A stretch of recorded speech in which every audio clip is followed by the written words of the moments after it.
everyone, and welcome to another author interview here on the channel. I'm your host, Gabriel Garcia, otherwise known as the Wandering Quill and the Wandering Scribe, and today we have a first-timer here on the channel, but discussing on a topic that has now become familiar here on the channel. She is a writer focusing on the Tudor era, and her first book, Educating the Tudors, was published in January of last year. The second, Women's Lives in the Tudor Era, was published February of this year. And she's currently working on her third book, Mary Tudor, the Queen of France. Her fourth book is based on Desiderius Erasmus. I probably butchered that name. I am terribly sorry. And she spends much of her time reading and researching. She publishes reviews on her blog and has been a guest on other blogs and podcasts, including Talking Tudors, whom I've had on the show many years prior. So, without further ado, let's give a huge round of applause to today's guest, author and a little bit Tudor historian, Amy McElroy. Amy, thank you so much for coming on the show today. Thank you, Gabriel. It's lovely to be here. So thank you for inviting me. No problem, Amy, no problem. So before we get into your book, Women's Lives in the Tudor Era, is there anything else you'd like to share about your background as a writer, history, anything in general, anything you'd like to share with our viewers and listeners? My career in writing only started a couple of 3-4 years ago. I was actually focusing on a blog of reviews, which essentially started off as me just jotting my thoughts down of books that I'd read, and it progressed into a bit of a blog where I'd publish them there. And I was actually given the opportunity to write a book because most of my book reviews were about either history, non-fiction, or historical fiction. So never ever thought that I would write a book, but here I am. I do still work full time, so it's unfortunately not my full-time job, but it is a huge passion of mine. So yes, that's how I got into it. Awesome. So as a little teaser for our viewers and listeners, Amy, what can you tell us about the women's lives in the Tudor era? So this book kind of came around as a result of my first one, Educating the Tudors. I was interested in the differences between the lives of men and women. Obviously, my first one focused solely on education, and there were huge differences in the education that boys and girls would receive. So it then kind of led me down a rabbit hole into, well, what else was different for women? What did they represent? And I just didn't want to look at the queens that everybody knows so well. Obviously, I adore the Tudor queens, but I wanted to open that a bit wider and look into everyday women. So how are they spending their days? What do they do for jobs? All of that kind of stuff. So that's really where it came from. And I've tried to do a bit of a timeline through from the birth of a girl right the way through to the death and the events that happen during their lifetime. Fascinating. And you know, this is really, really interesting because, as I said in the beginning, my viewers and listeners, the Tudor topic has been featured on the channel numerous times, but it is very fascinating to explore the other facets of the Tudor era. Yes, a lot of people could argue that in the history of the monarchs in England, the Tudor era is probably the most prolific, probably the most researched, and probably the one that's shown the most in film and media. And people would think, well, we've covered almost everything. Yes and no. We tend to focus on, of course, the monarchy, Henry VIII and his wives, his children, and mainly just the elites of the Tudor era. But we really never consider what was everyday life like in the Tudor era, and which Amy so poetically said that this book focuses on the everyday individuals during Tudor England. And honestly, I'm really intrigued to dive more into the research. So let's actually start from there. Amy. So after your first book, Educating Tutors, what was sort of like the aha moment when you realized, oh, this actually is really good. I should continue this. And that, of course, led to the women's lives in the Tudor era. What was that moment like? And also, how did you go about researching sources for this next book? I think my aha moment was largely what was classed as education for girls. So whilst I was researching boys' education versus girls' education, it was quite eye-opening to see boys, not all boys obviously, but those that could afford to do so, or those that had the opportunities to do so, would receive what we would think of as an education, either through school or tutors. Whereas for girls, education was more things like needlework, embroidery, learning how to manage the household. And that kind of made me think, well, if they're learning that, what do they do after this? Because they haven't gone to school, they don't know how to read or write, a lot of them. So what does the rest of their life look like? And that's what led me into thinking, I want to continue this. I want to now look at what happened to these girls that couldn't go to school, or even what happened to those that did go to school, because a lot of employment was closed to women. So they couldn't be lawyers, other than convent, they couldn't enter positions in the church. So it just made me wonder, well, what happens to them after that?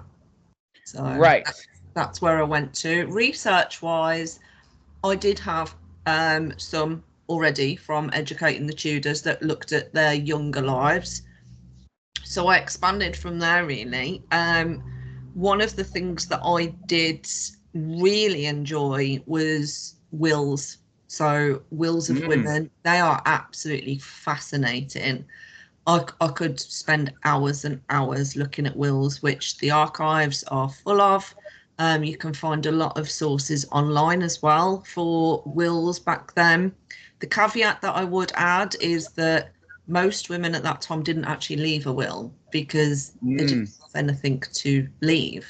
But the ones that did are truly fascinating. So I wanted to make sure I had a chapter in there about the wills of women. What happened when they married,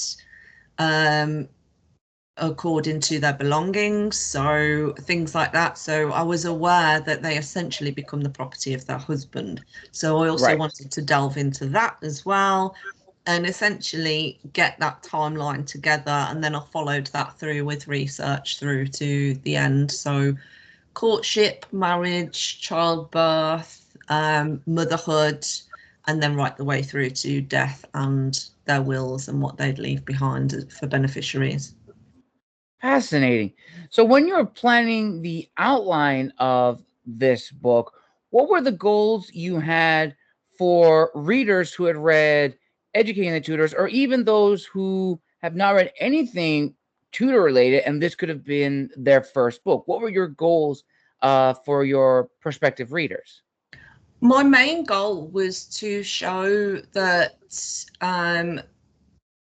Tudor life wasn't just about the Tudor monarchs that we all know and love or hate, whatever your preference is, and those elites that we know so much about. I really wanted readers to be able to understand, what about the everyday woman? What about the little girl that was born in a village with no school? What happened to them?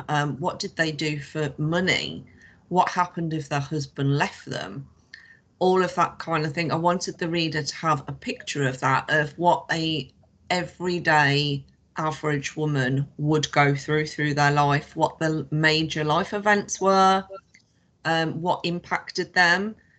So obviously we all know about the religious events during the Tudor era, the Reformation and the dissolution of the monasteries. How did that impact women?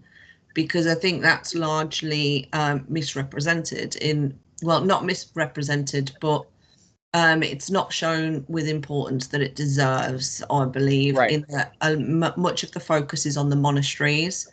And I think sometimes the convent side is neglected. So it did impact women massively. And I just wanted to highlight what happens to the everyday woman that doesn't have the elite family or the very rich husband to fall back on. So that was my goal: show what a normal woman's life was actually like.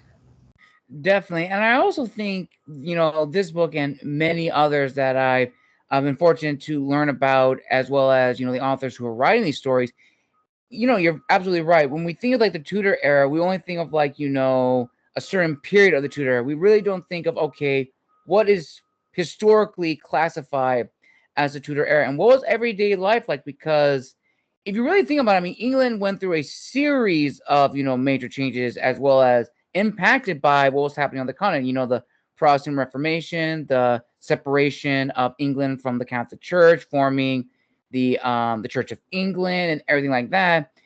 How did that affect the average individuals? Because they had to live with that. I mean, think about it now. I couldn't imagine what it was like for the average citizen in England who had to experience, oh my gosh, who's the next queen? What's going to happen now? Just everything, and just the political climate that decimated this country. And so going forward with the research, crafting the story, and developing the draft, what was the initial feedback like from friends and family and other history enthusiasts who have read a little bit about the Tudors, or maybe they have read your first book and were eager to see what this second book entailed? I've had positive feedback. That a lot of people seem to have commented on the chapter of the wills, which, as I've previously mentioned, I do find fascinating. So for me, it was nice to know that other people appreciated that. They appreciated seeing what a normal woman would leave behind in her will, who her beneficiaries were. So that has been very nice to see coming back from the readers and other authors that have read either one or both of my books so far. So yeah. Awesome. And would you say that their response has in a way validated your goals that you set off with women's lives in the Tudor era? Definitely. I think thinking back, there are probably things that I probably would have liked to expand on if I had obviously was set to a word count. Things like abortion, like topics that are a bit controversial that I do think maybe I should have expanded on. But hindsight is a wonderful thing. But yes, I do feel that the feedback that I've received has made me think that I did actually reach my goal, what I set out to do. Awesome. And that actually kind of leads perfectly into the first reflective question, which I'm eager to hear your thoughts on, Amy. Because I would imagine when crafting Educating the Tudors, it was not an easy, process to get all the primary sources to craft this historical narrative of what you wanted to show in your first book, and then repeating that in your second book and your other books that came after that, crafting this story, getting all the sources right, making sure, okay, I have all the sources for this chapter, I have all the sources for this chapter, my glossary is up to date.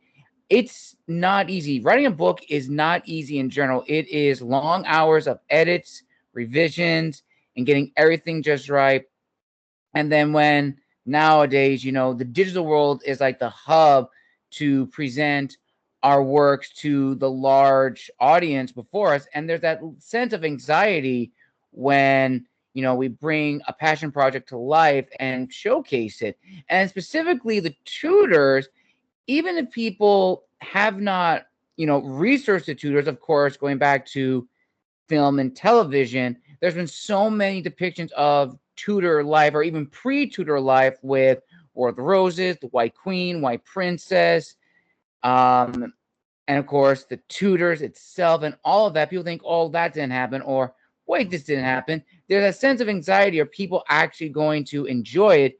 And also a big one is imposter syndrome, because I can imagine, crafting an historical nonfiction book like this, there is that little sense of hesitancy if people are going to be open-minded to read about this topic and not come outright and say, oh, you know, who's going to read this? Who's going to read about the Tudors era? I mean, we've already know so much about Tudors era and etc. So ultimately, Amy, my question to you is, when crafting the first book, Educating Tudors, and the second book, Women's Lives in the Tudor Era, did you have that feeling of anxiety or imposter syndrome? And if not, what disciplined you to, you know, write these series of books? Because, in your opinion, this is a topic that needs to be explored within the larger study of Tudor England. I definitely did have that anxiety. I think especially with the first book, it's such a big step to publish a book. And admittedly, it is very, very exciting. And as I said at the start, I never thought that I would be writing a book. So I had all of this excitement, and then the publication day was just, my stomach just hit the floor, and I thought, what have I done? Like, and I didn't know whether I should read reviews. I didn't know whether I should, what I should and shouldn't post on social media. As you've said, there are a lot of feelings about the Tudors. What I did try and do to combat some of that is stick to the sources. The problem is some are limited and you do have to interpret it. And I think that's where different opinions come from, and that's perfectly fine. I have tried to interpret fact as much as I can from the primary sources, but we all make mistakes, and if somebody disagreed with something in one of my books, that's also fine. I'd never say you're wrong. I could actually be wrong, and I think we're uncovering more and more sources every day. So I think it's very important for people to be able to have those opinions. But yes, there is that anxiety and the, should I have done this? Should I continue with the next one? But I honestly loved researching and writing both of these books. And I think for me, that would outweigh anything. I can always not read comments, and I can always not read reviews if I find them to be upsetting. I'm all for constructive feedback. That goes with the job per se, but obviously we all know that social media sometimes can get a bit nasty. I think being able to live with that is something that authors do take on, and it's a possibility for everyone, no matter who you are, what your qualifications are, how many books you've sold. It's always a possibility that, you know, people could have different opinions to you and make it very well known. So I think, luckily for me, I haven't had any kind of negativity or anything like that. So yes, the anxiety was there, and it is still there. And I think, I'm not sure that'll ever go away. And part of me hopes that it doesn't, because then I think, has some of my passion gone then? That I don't really care about it as much as I did before. So at the moment, yes, the anxiety is still there, full throttle, but it keeps me going as well. So awesome. Thank you for sharing that, Amy. And now we're going to transition into the business segment of being an author. So, Amy, when you finished writing your first book, Educating Tutors, and you wanted to make the decision to publish it, which road did you go through that you believed was the best for this book? Did you go traditional, independent, or a hybrid mix? it would both have been traditionally published by Pen and Sword.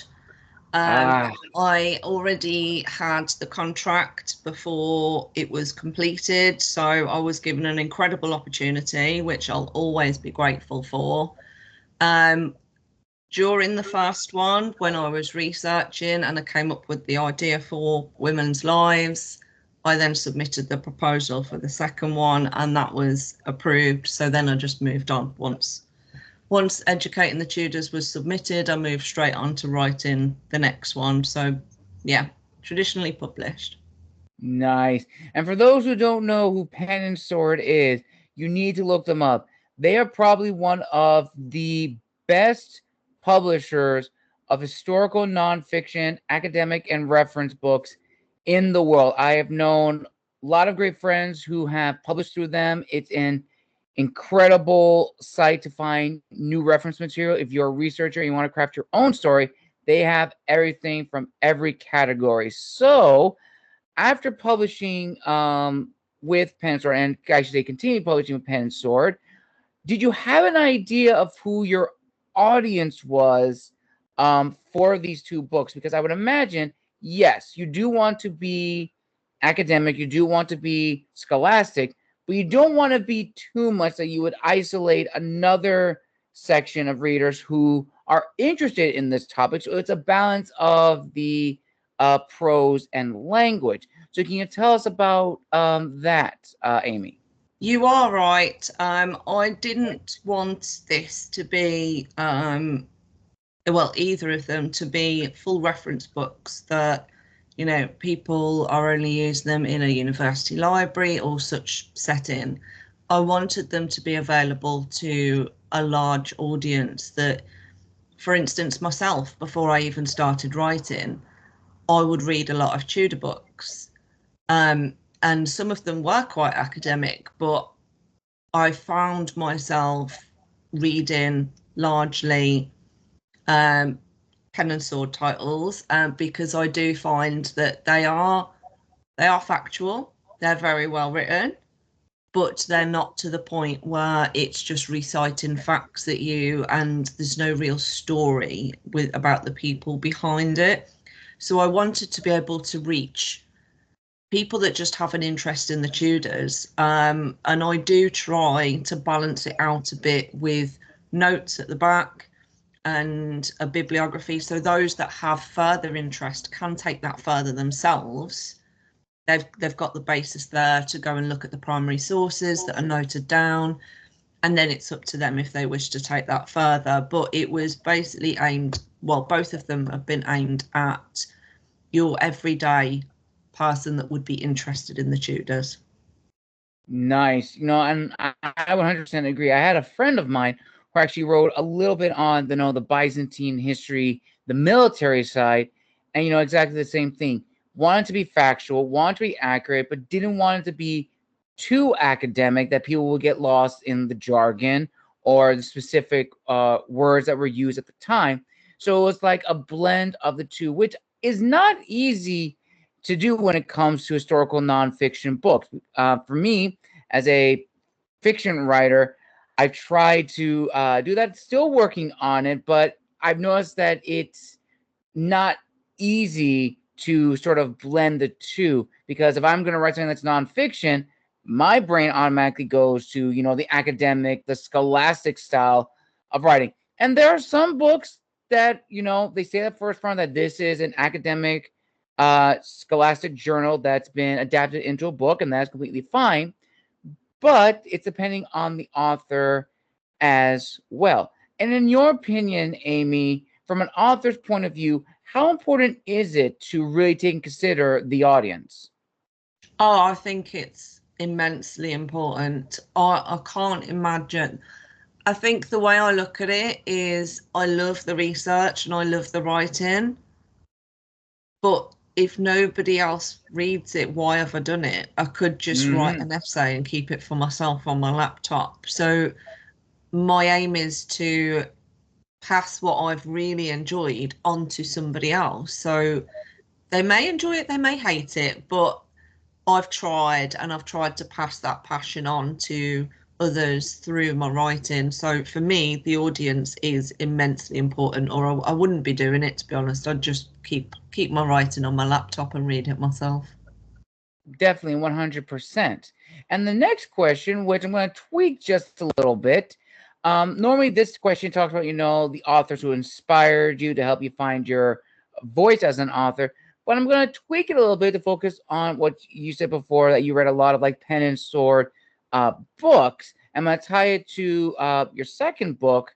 So I'm curious, Amy, when you began writing women's lives in the Tudor era, did you reread some old pen and sword books to get an idea of how other authors, wrote about their historical topics? And the reason why I'm bringing this up is, for authors, whether you write fiction or nonfiction, you want to show your individuality. You don't want to imitate or replicate someone else's style of writing or how they gather their sources or how they present their information.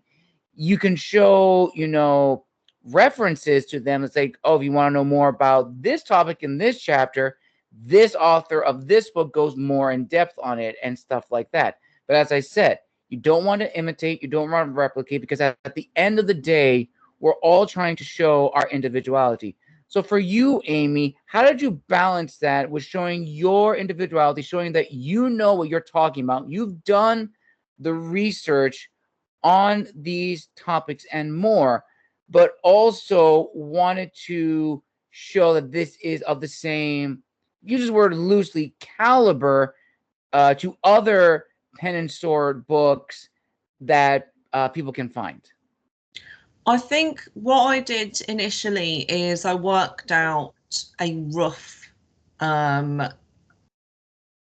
chapters kind of thing. What did I, not full titles, but just what I wanted to follow as I went through. And then for each one, I would look at, well, what sources are going to benefit me here? And there are some pen and sword books that are absolutely brilliant that I thought, I'm going to have a look at that. Some of them, yes, very brilliant. Some of them still brilliant, but I just didn't need it for these books. Right. So that's what I'd do, and I'd follow it through each chapter. And it might be that I went back to the same book for multiple chapters. But you are correct. It is a case of showing your individuality, not copying somebody else's style. For me, honestly, I think I'd find it more difficult to try and copy somebody else's style, because I think you'd have to put much more effort into trying to do that. So I largely just followed my own chapter draft and used the books either that I already had or what I needed to order, things that I'd previously read. So I did actually go through the books that I'd previously reviewed to say, is there anything in here that I think would be of benefit to me? And that's how I did it. But the pen and sword books are actually brilliant. I know you've mentioned it yourself. They are very easy to read. So yes, they did help me, but obviously it wasn't my only source. So, but they did very much help me in writing both books. Excellent. And then going back to the audience again, now we're going to talk about the readership, because, as we talked about before, you can bump all the information you want to a story, craft an incredible history that you're passionate about, but ultimately the reader has to be engaged. They have to find it interesting.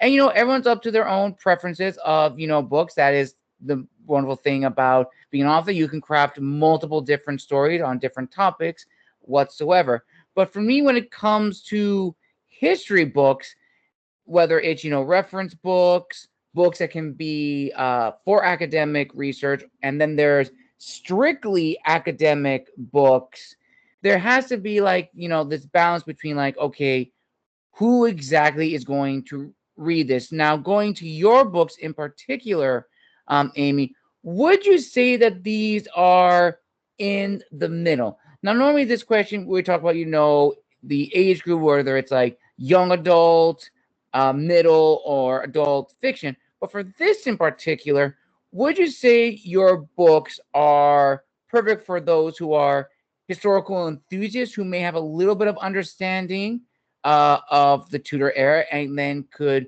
use these books as jumping off points into other books of the Tudor era, as well as for those who are hardcore scholastic scholarly individuals, fellow historians who have researched the Tudor era and are now reading this because they realize, oh, this could be good for my research? I would largely say mostly towards people that have a general interest, but I am aware that there have been scholars that have read one or both, and other authors that have either already gone on to or have put it to one side for their research for their own projects. So a little bit of both, but I think the majority falls in the general interest in the Tudors. Okay, very nice. And that's a little fun question. Is there an aspect of Tudor history that you would love to explore in a future book? And if so, would you like to share it with our viewers and listeners?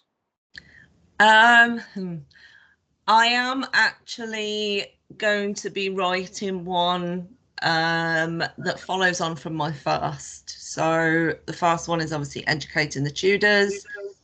Through that, I did find that I was very interested in the tutors, so who they actually were, and that humanist Renaissance Right. circle that was built in England at that time. So I will actually be following it up with one working title, but teaching the Tudors kind of thing that will focus on those men instead. So haven't started it yet. Still brainstorming and researching, but it will kind of delve into that humanist circle, who they were, where they studied, what they then went on to do, who they taught. So I'm sure some of the Tudor monarchs will feature in there as pupils. So yes, the education side of it is something that I do find very interesting. So I did want to delve further into that, and that's what I'll be doing in the near future.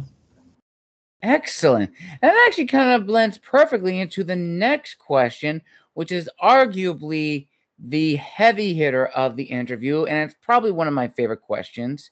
So I'm going to lay some context for this one, Amy. So ultimately, as we talked about before, writing a book, is not easy. And it takes long hours, it's years, probably even decades. I had one guest who told me that it was almost like 10 years for her to draft the first novel.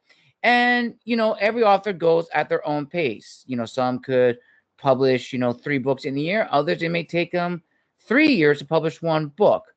And up to now, interviewing authors who specialize in different genres, whether it's fiction, nonfiction, reference, autobiographical, etc., I've come to realize that there's 2 roads for authors: to be an author and to be known as an author. To be an author is an individual dedicated to storytelling, crafting narratives that are engaging and enticing for their audience, and not solely motivated by capital. To be known as an author is an individual dedicated to marketing, promoting their book on various platforms on social media, writing blogs about it, and just really getting their name out there. Now, both paths have their own hurdles and trials, just as everything else in life. But I definitely feel for first-time authors, the second path is the most enticing, but it's arguably the one that is the most dangerous for first-time authors, in the sense that they create unrealistic goals, in the sense they believe that their first book is going to instantly jumpstart their legacy. Example, being on the New York Times bestseller list, winning a Pulitzer Prize. And generally speaking, that is not the case. There's no guarantee in this industry that your first book is going to guarantee the start of your legacy. Now, as I said, generally speaking, I have met other authors whose first book got them to that status. And that is no easy feat. That is an incredible thing to happen to them. And congratulations to them.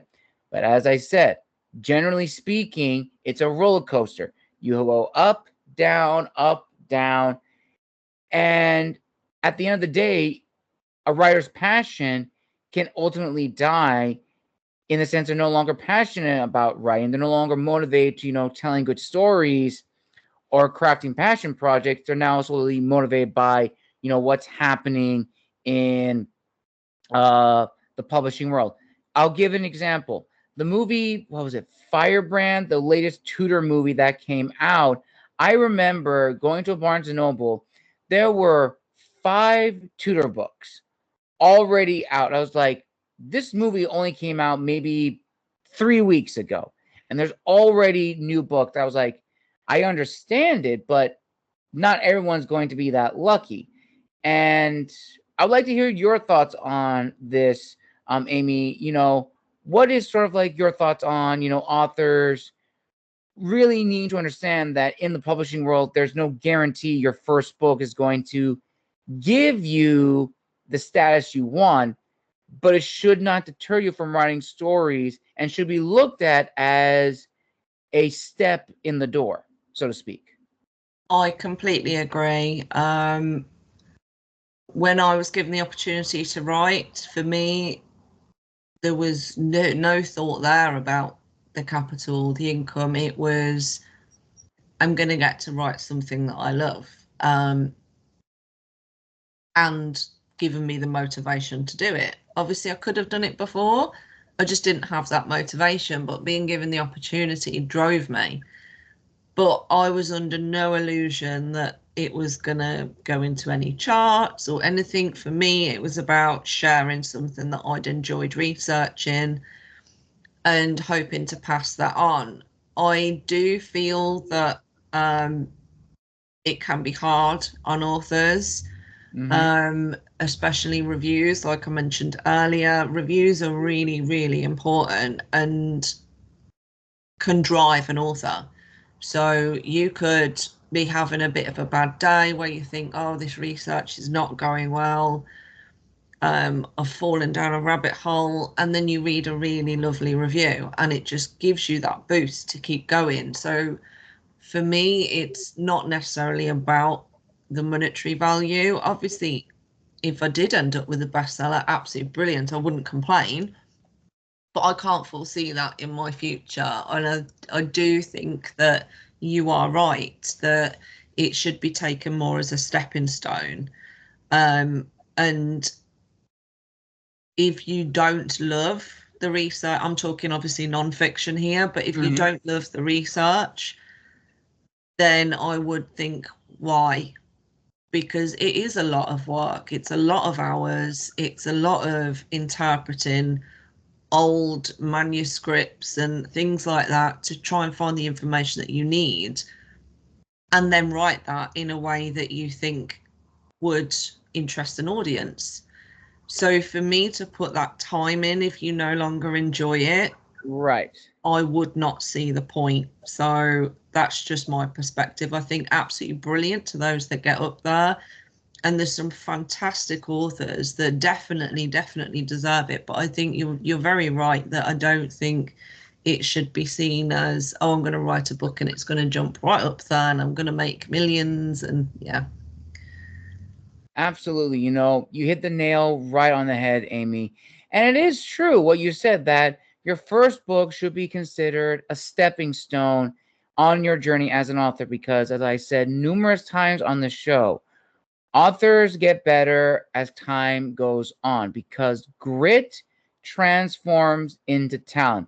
And it may be your 7th, 10th, or 20th book that gets your name out there to the masses.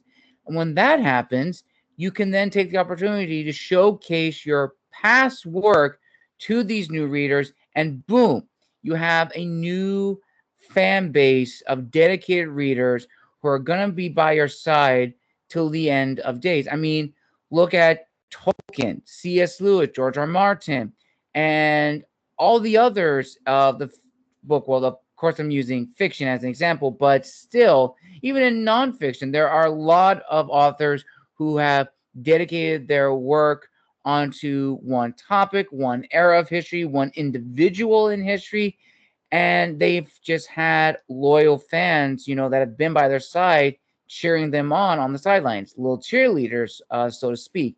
And also, another thing to really take consideration is networking, which I think is important. Whether if you're a hybrid author, indie author, or traditionally published author, networking is critical and crucial, especially in the digital age. So, Amy, for you, were there any authors or historical enthusiasts or even content creators with a history background that you would like to give a shout out to that you've interacted with who may or may not have the same historical interest, but they are passionate about history that you just like to, share their name out with the viewers and listeners? Just one, or? You can name as many as you want. Okay, so for me personally, I would have to say there's a pen and sword author called Rebecca Batley. Her most recent book is about Anne Neville. Absolutely brilliant if you haven't read it yet. Me and Rebecca actually started talking because we actually had both of our first books were out on the same day. Oh, So nice. that's how we actually joined together as, we're both first-time authors, both the same day, and we've tried to support each other since then. Along the way, Caroline Lloyd, absolutely wonderful. I've been on her podcast as well. She writes for Pen and Sword as well. It really is a lovely little family, as I'll call it. Helen Harrison and Caroline Angus as well are both absolutely lovely.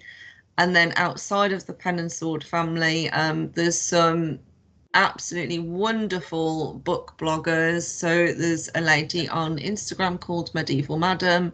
She's so supportive of authors. She's absolutely brilliant.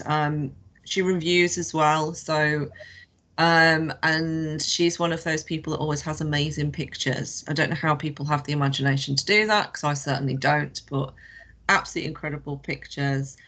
And then there's authors as well, for instance, Estelle Parank and Nathan Armin are absolutely incredible authors who have been fully supportive of my work as well. So it's actually been really, really nice meeting so many people, and especially some whose books I'd read before I even started writing. So I never thought that, they would be reading mine at some point.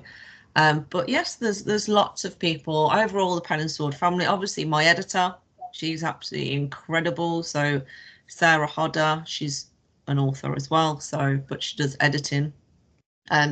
So yes, absolutely incredible networking. Everybody's been so welcoming, and podcasts, as obviously you've welcomed me here today. It is wonderful when people reach out. It is a massive boost to authors when people reach out to them to say, would you like to do this? And I've been fortunate enough to be on a couple now and have some lined up in the future as well. So it is very, very nice, and it's a very, very welcoming community. Awesome. And now we arrived at the final question of this incredible interview, Amy. And the final question is this.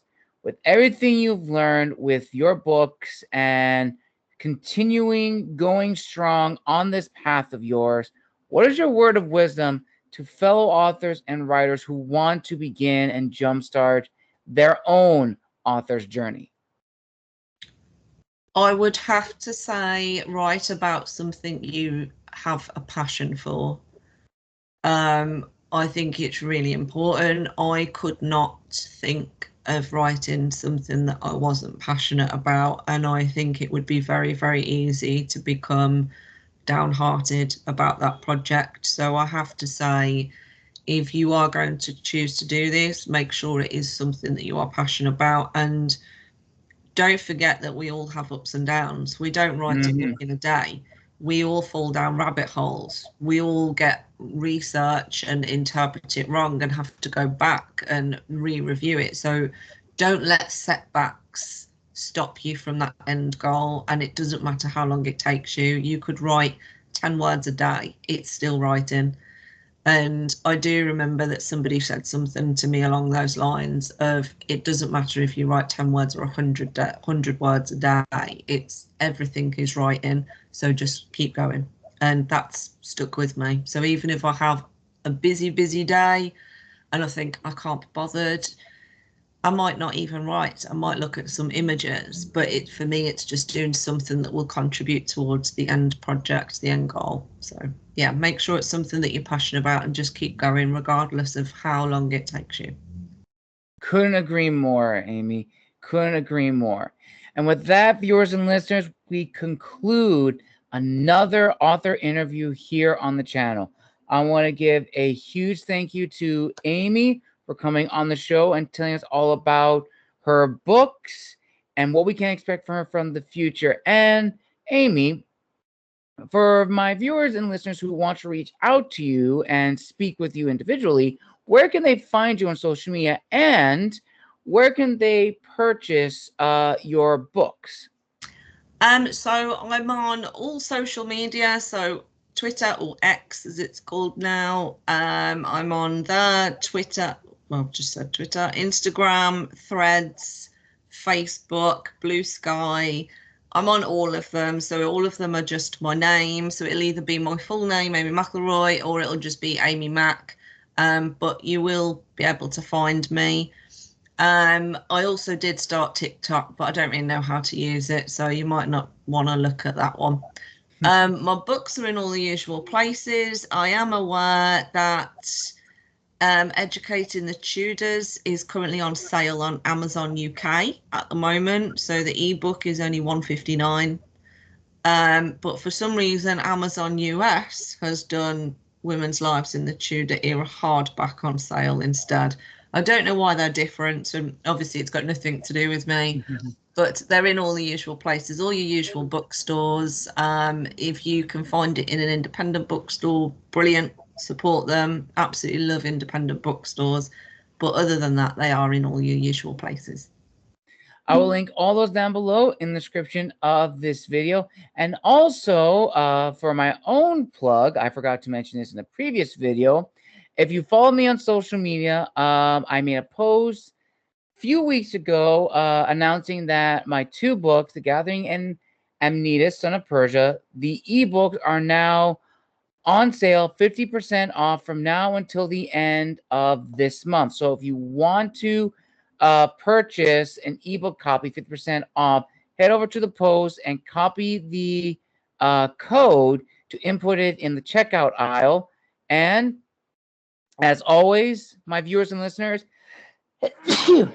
excuse me, thank you again so much for all your love and support. I really appreciate that.